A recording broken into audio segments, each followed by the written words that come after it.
WhatsApp everyone, welcome back to the channel. तो आज हम प्लानिंग को कंटिन्यू करेंगे। कल हम लोगों ने इसके फीचर्स, इंपॉर्टेंस, लिमिटेशंस, मीनिंग ये सब पढ़ लिया था। आज प्रोसेस पढ़ेंगे और टाइप्स ऑफ प्लान्स भी पूरा करने की कोशिश करते हैं। आपका चैप्टर फिर समाप्त हो जाएगा। It is a very interesting topic, तो बहुत ध्यान से करेंगे, समझना, और प्रोसेस से तो क्वेश्चन आता ही है। चलिए लेट्स बिगिन।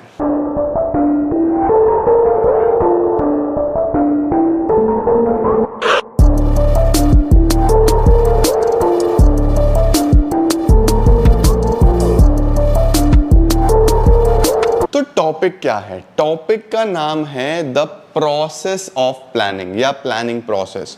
कि जब भी एक ऑर्गेनाइजेशन में हमें चीजें प्लान करनी होंगी तो उसका भी एक ऑर्डर है कि आप कैसे चीजें प्लान कर सकते हो, किस तरीके से आप बेस्ट मैनर में अपने टाइम को यूटिलाइज करते हुए प्लानिंग कर सकते हो। तो देखो, इसके अंदर जब प्लानिंग करनी होती है तो सबसे पहले तो प्रोसेस याद करने का सर मेमोरी टेक्निक है एस डाइज इफ। क्या बोलेंगे? S dies if. S dies if. Sir what is S? S is setting objectives. सबसे पहले किसी भी ऑर्गेनाइजेशन में आपको कुछ करना होता है, कोई भी प्लान करना है, कोई भी टारगेट रखना है, तो सबसे पहले तो गोल होना चाहिए। जैसे आप लोग पढ़ाई कर रहे हो, आपने अपनी पढ़ाई के लिए प्रॉपर प्लानिंग करनी है, तो सबसे पहले आप एक टारगेट रखोगे ना कि तुम क्या अचीव करना चाहते हो। 80%, 90%, 95%, 100%। There must be an objective, there must be a goal. सबसे पहले तो वही इंपॉर्टेंट है। तो आपको सबसे पहले क्या करना है? You have to set objective. अब ऑब्जेक्टिव कैसा होना चाहिए? ऑब्जेक्टिव होना चाहिए रियलिस्टिक, ऑब्जेक्टिव होना चाहिए एक्यूरेट, ऑब्जेक्टिव होना चाहिए टाइम बाउंड, ऑब्जेक्टिव होना चाहिए हमारे पास बेसिकली अचीवेबल। तो ऑब्जेक्टिव कैसा हो? ऑब्जेक्टिव ऐसा हो जो आपके लिए हर तरीके से अच्छा हो। दूसरी बात, ऑब्जेक्टिव क्वांटिटेटिव टर्म्स में भी हो सकते हैं, क्वालिटेटिव टर्म्स में भी हो सकते हैं। क्वांटिटेटिव टर्म्स में क्या होता है कि आपने सेल का ऑब्जेक्टिव रख लिया कि 20% बढ़ानी है, प्रॉफिट रख लिया कि इतने का प्रॉफिट होना चाहिए। क्वालिटेटिव हो सकते हैं जैसे कस्टमर सेटिस्फैक्शन होना चाहिए। क्वालिटेटिव हो सकता है कि आपको अपनी गुडविल पे काम करना है, पब्लिक रिलेशंस पे काम करना है। तो ये सब क्वालिटेटिव ऑब्जेक्टिव्स हो सकते हैं। क्वांटिटेटिव हमेशा नंबर में होंगे। ठीक है, आपका ऑब्जेक्टिव सेट हो गया। फिर क्या करते हैं हम? Developing premises. सर प्रीमिसेस का क्या मतलब होता है? प्रीमिसेस का मतलब होता है बेटा जी assumptions। Premises means assumptions। Sir किस तरीके के assumptions? assumptions का मतलब होता है, देखो आप जब भी प्लान करते हो, planning is all about future. Future तो अनसर्टेन है, फ्यूचर तो किसी ने भी नहीं देखा। तो फ्यूचर से रिलेटेड आपको बहुत सारे assumptions लेने पड़ते हैं। सपोज हमने प्लान करा कि हमारी सेल जो है वो 20% से बढ़नी चाहिए। अब मैं customer behaviour, customer demand assume करके चलूंगा कि आने वाले 5 महीने बाद शायद ये डिमांड होगी, शायद कंज्यूमर का बिहेवियर ऐसा होगा, शायद कंज्यूमर इस तरीके से रिएक्ट कर रहा होगा। तो मैं क्या कर रहा हूं? मैं एज्यूम कर रहा हूं चीजें, मैं बहुत सारे assumptions ले रहा हूं। तो these assumptions are called premises. ठीक है, प्लानिंग हमेशा assumptions पे बेस्ड होती है क्योंकि फ्यूचर किसी ने नहीं देखा, राइट? तो सबसे पहले ऑब्जेक्टिव सेट करो, प्रीमिसेस डेवलप करो, then identify alternative courses of action. Alternative courses of action का मतलब, कोर्सेज ऑफ एक्शन का मतलब क्या होता है? कोर्सेज ऑफ एक्शन का मतलब होता है वेज टू अचीव गोल्स। जो भी आपका ऑब्जेक्टिव है, जो भी आपका गोल है, उसको आइडेंटिफाई करो, आपकी क्या क्या ऑल्टरनेटिव्स अवेलेबल हैं उसको पूरा करने के लिए। अगर सेल बढ़ानी है तो डिस्काउंट दें, या फिर एडवर्टीजमेंट करें अच्छे से, या कुछ और क्वांटिटी डील दें, या किस तरीके से क्या ऑफर रखें हम कि हमारी सेल बढ़ जाए। तो बहुत सारी चीजें आ सकती हैं। तो आप अच्छे से आइडेंटिफाई कर लो कि कौन कौन से तरीके हैं इस ऑब्जेक्टिव को पूरा करने के। अब आपने आइडेंटिफाई कर लिया, आपके सामने 10 तरीके आ गए। अब 10 के 10 तो लगेंगे नहीं, आपको उसमें से बेस्ट ढूंढना पड़ेगा। तो फिर क्या करना है? इनको इवैल्यूएट करना है। इवैल्यूएट का मतलब अच्छे से इनके पॉजिटिव्स और नेगेटिव्स चेक करो, किसमें कितने पॉजिटिव, किसमें कितने नेगेटिव। जिसमें सबसे ज्यादा पॉजिटिव, सबसे कम नेगेटिव, उसको सेलेक्ट कर लो। उसको क्या कर लो? सेलेक्ट कर लो। तो आइडेंटिफाइंग में आपको क्या करना है? ढूंढने हैं तरीके कि आप गोल कैसे अचीव कर सकते हो। इवैल्यूएटिंग में आपको उसको इवैल्यूएट करना है, उसके प्लस माइनस देखने हैं। एक बार हो गए, देन जस्ट सेलेक्ट। सेलेक्ट का क्या मतलब होता है कि चूज कर लो कि इसमें से बेस्ट कौन सा है। सेलेक्ट करने के बाद फिर you implement the plans. Implement the plans का मतलब होता है कि आप अब क्या कर रहे हो? चीजों को इंप्लीमेंट कर रहे हो कि हाँ, प्रॉपर जो हमने सेलेक्ट किया है तरीका वो अब हम लगाएंगे। यानी अगर मैंने ये चूज करा कि डिस्काउंट देना ही बेस्ट रहेगा तो डिस्काउंट देना शुरू करो, ठीक है। अब सिर्फ इंप्लीमेंट देने पे नहीं रुकेगा, अब फॉलो अप करो। फॉलो अप का मतलब ये देखो कि डिस्काउंट देने से एक्चुअल में सेल भी बढ़ रही है या नहीं बढ़ रही है, मैं अपने गोल की तरफ जा भी रहा हूं या नहीं जा रहा हूं। एक्चुअल में तो तभी पता चलेगा जब लास्ट में P&L बनाऊंगा, लेकिन फॉलो अप तो जरूरी है ना। आप साल के बीच में कई बार टेस्ट देते हो ना, उस टेस्ट से क्या होता है, आप फॉलो अप करते हो चीज़ों को, राइट। तो ऑब्जेक्टिव सेट करना, फिर प्रेमिसेस डेवलप करना, अलग अलग कोर्सेज ऑफ एक्शन आइडेंटिफाई करना, इवैल्यूएट करना, एक ऑल्टरनेटिव सेलेक्ट करना, इंप्लीमेंट करना plan, and then follow up action. ठीक हो गया बेटा जी। ये हमारे पास होते हैं प्लानिंग प्रोसेस के सारे पॉइंट्स। देखो, number 1, first and foremost step in the planning process is the setting up of objective. Objective set करना, मैनेजर्स जो हैं वो बहुत क्लियरली सारे ऑब्जेक्टिव सेट करते हैं, keeping in mind the goals of the company. ठीक हो गया। अब ऑब्जेक्टिव क्या होते हैं, एक ओवरऑल गाइड होते हैं बिजनेस प्लानिंग के लिए। सारी चीजें मैंने आपको समझाई हैं, बस अब ये नोट्स के फॉर्म में लिखी हुई हैं, राइट। दूसरा होता है प्रेमिसेस। प्रेमिसेस क्या है, अजम्पशंस रिगार्डिंग द फ्यूचर, है ना। Premises are the base on which plans are made, इन पे ही प्लान्स बनते हैं। उसके बाद there should be total agreement on all the assumptions, सही है। Identifying alternative courses of action. Identifying alternative courses of action का मतलब क्या होता है, the managers make a list of alternative through which the organization can achieve its objectives। ठीक हो गया या नहीं हो गया। जैसे हमें सेल बढ़ानी है तो हम क्या क्या कर सकते हैं, हम और आइटम्स ऐड कर सकते हैं, डिस्काउंट दे सकते हैं, एडवर्टीजमेंट पे खर्चा कर सकते हैं, सेल्समैन हायर कर सकते हैं, तो ये सब ऑल्टरनेटिव्स हो गए। फिर हम क्या करेंगे, इनको इवैल्यूएट करेंगे डिटेल में। इवैल्यूएट करने का क्या मतलब होता है कि सबके पॉजिटिव्स और नेगेटिव एस्पेक्ट्स चेक करना, फिर जिसमें सबसे ज़्यादा पॉजिटिव होंगे सबसे कम नेगेटिव होंगे उसको क्या करना है, सेलेक्ट कर लेना है, then implement the plan, and last is follow up action. ठीक है। फॉलो अप का क्या मतलब होता है, फॉलो अप का मतलब चेक करते चलना कि ठीक से काम हो रहा है या नहीं हो रहा है। जल्दी से इसका स्क्रीनशॉट ले लो so that you can have notes और आप चीजें कर पाओ। परफेक्ट। तो as dies if setting objective, developing premises, identifying alternative courses of action, evaluating alternative courses of action, selecting an alternative, implementing the plan, and last but not the least, follow up action। ठीक हो गया, perfect. चलो अब आता है बेटा जी हमारे पास कि प्लान क्या होता है। प्लानिंग कर रहे हैं, प्लान है क्या। देखो, प्लान एक बेसिकली एक ऐसा एक नक्शा है या ब्लूप्रिंट है जिस पे चल के आप अपने गोल अचीव कर सकते हो, हाँ या ना। अगर किसी को हाउस बनाना है तो पहले एक ब्लूप्रिंट बनता है ना, वो प्लान ही तो है। क्या है plan? Plan is a document that outlines how goals are going to be met. It is a specific action proposal to be help the organization achieve its objectives. अब प्लान कितने तरीके के होते हैं बेटा जी, एक होता है सिंगल यूज, एक होता है स्टैंडिंग। ठीक है। सिंगल यूज कौन सा होता है? सिंगल यूज होता है वन टाइम प्लान, एक बार बनाया खत्म करा फिर दोबारा नया प्लान बनेगा। स्टैंडिंग होता है एक बार बन गया वो लॉन्ग टाइम चलेगा। जैसे फॉर एग्जांपल आपका स्कूल के कोई रूल्स हैं, रूल्स एक बार बना दिए उसके बाद रोज रोज रूल चेंज थोड़ी ना होते हैं। अगर भाई संडे की छुट्टी है तो संडे की छुट्टी है, दैट इज अ रूल। सही है या नहीं है? वो बार बार चेंज नहीं होगा। परफेक्ट है ना। तो रूल किस में चला जाएगा? स्टैंडिंग में चला जाएगा कि वो बार बार चेंज नहीं होगा, एक बार बना दिया तो वो लॉन्ग टर्म तक चलेगा। सिंगल यूज क्या होता है? सिंगल यूज होता है कि आप बार बार उसको चेंज कर रहे हो, है ना।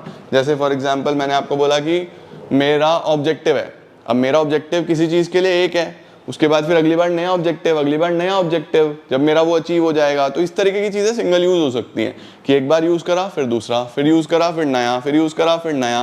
तो सिंगल यूज होते हैं जो एक ही बार यूज होंगे, स्टैंडिंग होते हैं जो लॉन्ग टाइम चलते हैं। Standing plans are also known as repeat use plans. They are made once but can be modified from time to time. और सिंगल यूज प्लान्स कौन से होते हैं? One time use. They are designed to achieve a particular goal. Once achieved, will not reoccur in future. Okay. Single use plans जो हैं वो एक ही बार use होते हैं, स्टैंडिंग प्लान्स बार बार यूज होते हैं। ठीक है। ये स्पेसिफिक सिचुएशंस के हिसाब से होते हैं, ये स्टेबल इन नेचर होते हैं, ये गाइडलाइंस होती हैं स्ट्रेट स्मूथ फंक्शनिंग के लिए। ठीक हो गया। उसके बाद आता है हमारे पास these are discarded when situation is over। Situation over हो जाती है फिर बेसिकली क्या होता है? नया बनता है ये। परफेक्ट हो गया जी। इस तरीके से हमारे सिंगल यूज और स्टैंडिंग प्लान होते हैं। अब इन्हें डिटेल में पढ़ लेते हैं एक बार। देखो, सिंगल यूज और स्टैंडिंग प्लान का एक डिफरेंस दिया हुआ है, इसका आप स्क्रीनशॉट ले लो, जस्ट अ रीड ओनली। एक बार रीड करके आप लोग इसको देख सकते हो, वही सारी चीजें लिखी हैं जो मैंने आपको अभी तक पढ़ाई हैं। ठीक है जी। अब हमारे पास आता है कितने प्रकार के प्लान्स होते हैं। ये केस स्टडी में आ जाते हैं बेटा जी, तो आइडेंटिफाई करने आने चाहिए। इनको कैसे याद रखना है? P P P rhombus, P P P rhombus, P P P rhombus. Sir what is P P P? Policy, procedure, program, PPP. Policy, procedure, program, PPP. Rules, objective, method, budget and strategy, rhombus, PPP, rhombus. समझ गए? Perfect हो गया। Policy, procedure, program, rules, objective, method, budget, strategy. सही है। अब one on one इनका मतलब समझो। सबसे पहला और सबसे आसान, सर ऑब्जेक्टिव क्या है? एक प्लानिंग होती है ऑब्जेक्टिव की। ऑब्जेक्टिव का मतलब क्या? ऑब्जेक्टिव का मतलब गोल, कि आप क्या अचीव करना चाहते हो। आपका गोल सीधा सीधा ऑब्जेक्टिव में आएगा, हाँ या ना? तो व्हाट इज ऑब्जेक्टिव? ऑब्जेक्टिव में हम किसी भी ऑर्गेनाइजेशन के गोल्स को प्लान कर रहे होते हैं कि मेरा गोल क्या है, क्या मैं अचीव करना चाहता हूं। तो बहुत ही सिंपल सी चीज आ जाती है। What are objectives? Objectives are the end results, जो आप अचीव करना चाहते हो। परफेक्ट है। उसके बाद हम लोग बात करते हैं सबसे पहले रूल्स की।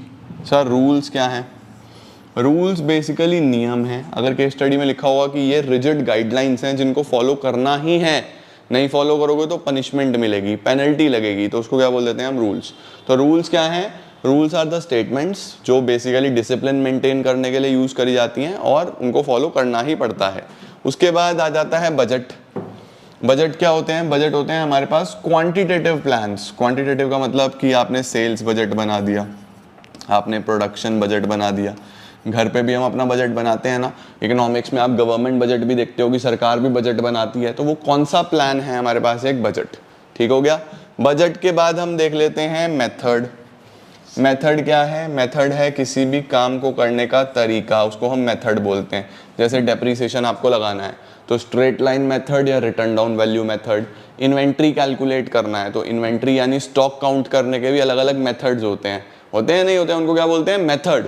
राइट। नेक्स्ट होता है प्रोसीजर। प्रोसीजर क्या होते हैं स्टेप वाइज, एक के बाद एक, एक के बाद एक। जैसे आपका कॉलेज का एडमिशन प्रोसीजर है ना, अगर आपको पासपोर्ट बनवाना है तो उसका क्या प्रोसीजर है, उसका हम मेथड नहीं बोलते क्योंकि उसके स्टेप्स हैं। कोई भी चीज स्टेप वाइज होगी, अच्छे से एक के बाद एक होगी, तो उसको हम प्रोसीजर बोलेंगे। ठीक है। What is policy? पॉलिसी होती है किसी भी प्रॉब्लम को सॉल्व करने की जनरल गाइडलाइंस। ठीक है। लाइक फॉर एग्जांपल मेरा बैड डेट बहुत होता था, लोग मेरा पैसा मार मार के भाग जाते थे, तो मैंने क्या करा? No credit policy. अब लोग पैसा कैसे मारेंगे? मैं उधार देता ही नहीं। ठीक है या नहीं है? सही है या नहीं है ना? अब फॉर एग्जांपल मैंने बोल दिया नो एक्सचेंज पॉलिसी। लोग बहुत मिस यूज करते थे, आके एक्सचेंज कराते रहते थे, मैं अब एक्सचेंज ही नहीं करता। तो पॉलिसीज क्या होती हैं कि अगर आपकी ऑर्गेनाइजेशन में कोई प्रॉब्लम आ रहा है तो उसको सॉल्व करने का तरीका, उसको हम पॉलिसी बोलते हैं। What is strategy? स्ट्रैटेजी हमेशा होता है कि आप अपने कॉम्पिटिटर से जीतने के लिए क्या अलग कर रहे हो, है ना। जैसे एक्स्ट्रा डिस्काउंट, अगर आप एक्स्ट्रा डिस्काउंट दे रहे हो तो ये आपकी पॉलिसी नहीं है, ये आपकी स्ट्रैटेजी है। क्यों स्ट्रैटेजी है? क्योंकि डिस्काउंट देने से आप अपने कॉम्पिटिटर को बीट कर रहे हो, आपकी सेल बढ़ रही है, तो this is your strategy. Extra discount देना, है ना। कभी भी कहीं पे भी दो लोगों में, दो कॉम्पिटिटर्स में कंपैरिजन हो रहा है और एक दूसरे से कुछ बेटर कर रहा है, तो वो उसकी स्ट्रैटेजी है। राइट। तो ऑब्जेक्टिव हो गया, स्ट्रैटेजी हो गया, पॉलिसी हो गया, प्रोसीजर हो गया, मेथड हो गया, रूल्स हो गया। What is program? प्रोग्राम क्या होता है? प्रोग्राम होता है एक ओवरऑल बड़ा प्लान। ओवरऑल बड़ा प्लान का क्या मतलब है? लाइक फॉर एग्जांपल किसी की हम ये देख लो, किसी की सपोज वेडिंग एनिवर्सरी है फॉर एग्जांपल, तो वेडिंग एनिवर्सरी जब आप पूरी प्लान करोगे तो वो एक प्रोग्राम है। अब वहां पे आप बजट भी बनाओगे, वहां पे आप कुछ रूल्स भी बनाओगे, वहां पे आप कुछ प्रोसीजर्स भी देखोगे, वहां पे कुछ ना कुछ ऑब्जेक्टिव भी होंगे। तो एक प्रोग्राम के अंदर मल्टीपल प्लान्स आ जाते हैं और ये एक सबसे बड़ा प्लान होता है, तो उसको हम क्या बोलते हैं? प्रोग्राम। समझ गए? आओ अब इन सबको समझने की कोशिश करते हैं जल्दी से। क्या है हमारे पास? सबसे पहले ऑब्जेक्टिव। बोल रहा है ऑब्जेक्टिव ना तो सिंगल यूज है और ना ही स्टैंडिंग है, मतलब ये अलग अलग तरीके से, कुछ लोग इसको सिंगल यूज मानते हैं, कुछ लोग स्टैंडिंग मानते हैं, तो हम दोनों ही नहीं मान रहे इसको। ऑब्जेक्टिव क्या है? These are the end points which are numerically expressed that the management seeks to achieve. जो भी आप अचीव करना चाहते हो, है ना, ये गाइड होता है ओवरऑल बिजनेस प्लानिंग के लिए। और सारी एक्टिविटीज ऑब्जेक्टिव्स के तरफ चलती हैं, और यूजुअली कौन बनाता है, टॉप लेवल बनाता है। Strategy, it is a comprehensive plan to achieve organizational objective. Objective को अचीव करने के लिए आप हमेशा स्ट्रैटेजी बनाते हो, ठीक है।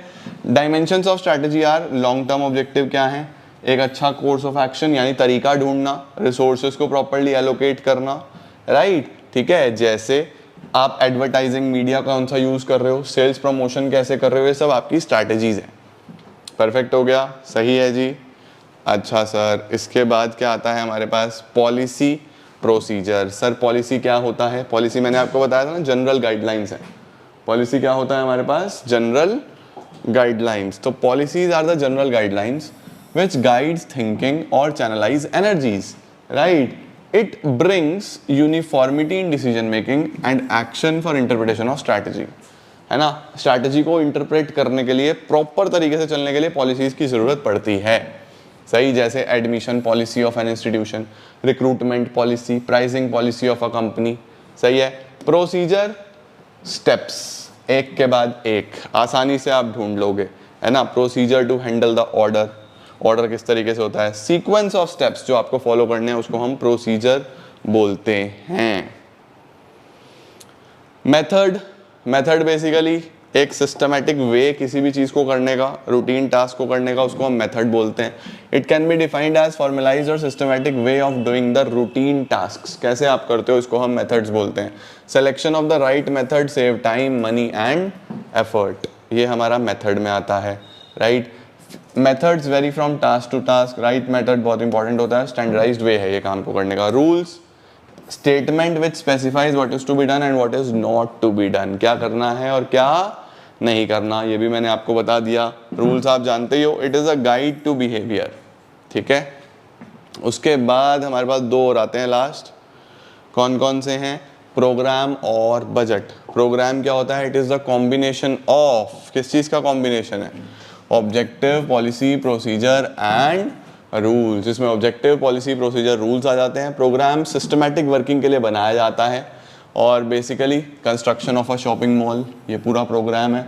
Opening of a new department, ये पूरा प्लान है ना। ये सब प्लान प्रोग्राम्स होते हैं। Detailed statement prepared for various activities. और बजट क्या होता है, बजट एक स्टेटमेंट है एक्सपेक्टेड रिजल्ट्स की, एक्सप्रेस्ड इन न्यूमेरिकल टर्म्स, ये नंबर्स में होता है हमेशा। जैसे मैंने आपको बताया sales budget, revenue budget, production budget, ये सब। Budget is a plan which quantifies future facts and figures, sale budget, cash budget, expenses के लिए, रेवेन्यू के लिए, इनकम के लिए। तो these are guys the types of plans जो आपको अच्छे से पढ़ने थे। और प्लान्स पढ़ने के बाद हमारा प्लानिंग हो जाता है समाप्त। हम लोग इसके बाद चालू करेंगे ऑर्गेनाइजिंग स्टाफिंग, जो कि अब नेक्स्ट मंडे को होगा। तो आप अच्छे से इस वीक में शुरू के 4 चैप्टर जो हमने कंप्लीट करे हैं तैयार कर लो, सो दैट इसमें आपको कोई भी प्रॉब्लम ना आए। Thank you so much guys for joining in. मैं आपको मिलता हूँ बहुत ही जल्द न्यू वीडियोस के साथ। तब तक आप खूब अच्छे से पढ़ाई करो। All the very best, take care, bye bye.